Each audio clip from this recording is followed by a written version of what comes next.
가장 친한 친구의 불행 속에는 기분 나쁘지 않은 무엇이 있다. 정말 이상한 일이긴 한데 그런 요소들이 있어요. 이게 질투라고도 볼 수 있겠는데 저 사람이 누리고 있는 행복이 왜 내게 아니지? 그런 질투심이 일어나죠. 근데 가만히 따지고 보면 나하고 비슷한 사람에 대해서 우리가 굉장히 인색해요. 인색하면 대개는 뭐 돈을 안 쓴다든지 남에게 줄 모르는 사람들을 인색이라고 하잖아요. 근데 이건 물질적 차원이고 정신적으로 보면은 다른 사람을 인정하지 않으려는 마음, 이런 것들이 인색함이에요.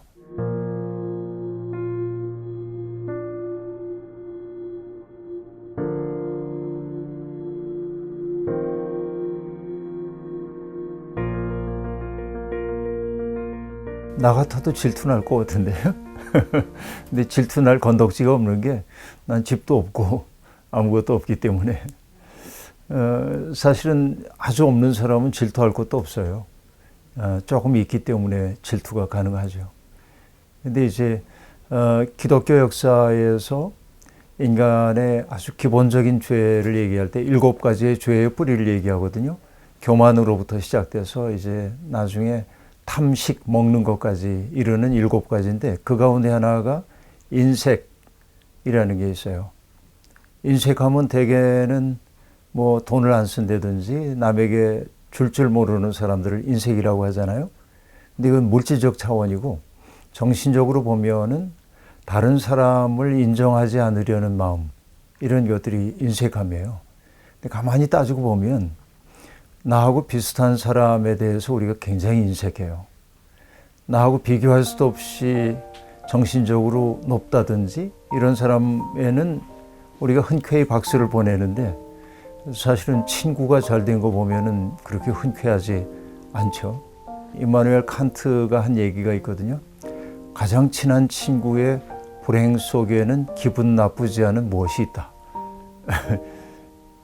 정말 이상한 일이긴 한데 그런 요소들이 있어요. 이게 질투라고도 볼 수 있겠는데 저 사람이 누리고 있는 행복이 왜 내게 아니지? 그런 질투심이 일어나죠. 어쩔 수 없는. 우리나라 부동산 공화국이라고 사람들이 말하기도 하는데 사실 집 한 칸 갖는 게 인생의 목표처럼 되어 있는 사람들이 너무 많고 집을 거주하는 장소가 아니라 돈벌이의 수단으로 보고 있는 우리 사회가 상당히 슬픈 거죠. 성서의 기본적 정신은 땅은 하나님께 속해 있다 하는 거잖아요. 땅의 주인은 하나님. 우리가 잠시 여기 머물다 가는 거지 내가 땅을 만든 것도 아니고 또 그 집 속에서 영원히 살 수도 없고 그런데도 불구하고 이제 많은 사람들이 땅을 구획하고 내 것이라고 하고 이게 어쩔 수 없는 우리 세상의 모습이긴 하죠. 가만히 생각해 보면은 옛날에 우리 살던 집들이 다 소박하고 그럴 때는 별로 이 부동산에 오르고 내리기에 그렇게 관심들이 없었어요. 근데 점점 이제 모든 사람들이 그 얘기를 하고 가는 거죠. 왜냐하면은 돈이 우리의 삶을 너무 규정을 하고 있기 때문에 그래요.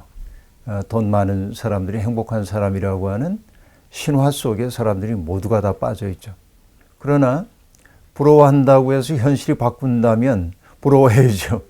질투해서 현실이 바뀐다면 질투도 해야 하겠죠.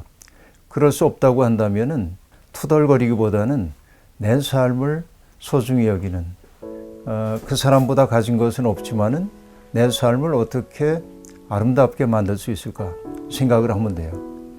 근데 그러기 위해서 뭐냐면은 돈으로 획득할 수 없는 일들이 내 삶 속에 의미 있게 다가와야 하는 거죠.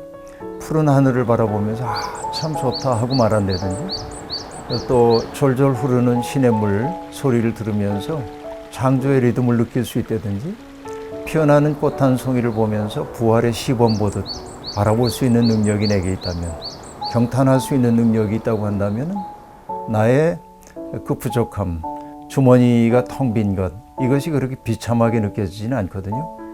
그래서 내 삶을 소중하게 볼 수 있는 그런 가능성의 문을 좀 열면 좋겠다.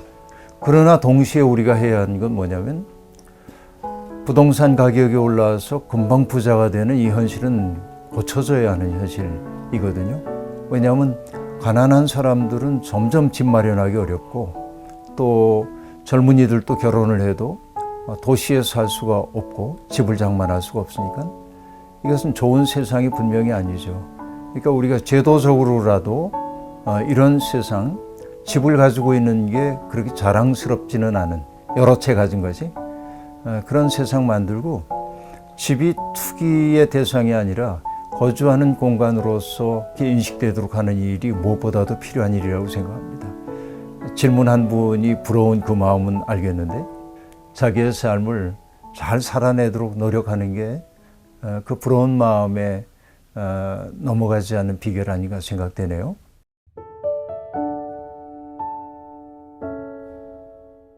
내 시야가 좁아졌구나라는 걸 자각해야 돼요. 내가 그 문제에만 골똘하고 있거든요. 군대에서 훈련 받을 때 야간에 이제 경계 훈련을 해요. 그때 교관들이 늘 하는 얘기가 뭐냐면 뭔가 움직임이 있으면 예민하게 알아차려야 하는데 움직이는 것처럼 보여.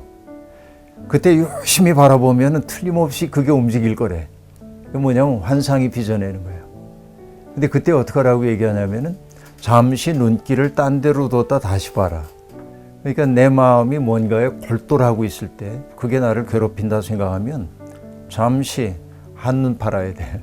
다른 것 쳐다보고 다른 현실을 바라보고 나면 그 문제가 그렇게 내게 있어서 본질적인 문제가 아니라는 사실을 느낄 수가 있죠.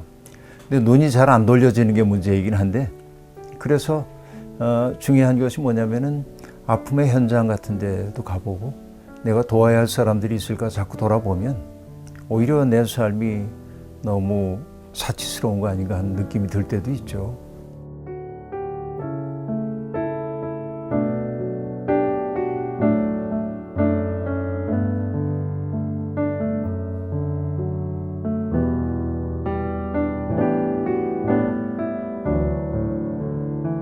여러분 오늘 들으신 이야기가 신앙생활에 조금이라도 도움이 되셨다고 한다면 구독해 주시고요. 좋아요도 눌러주시면 좋겠습니다. 고맙습니다.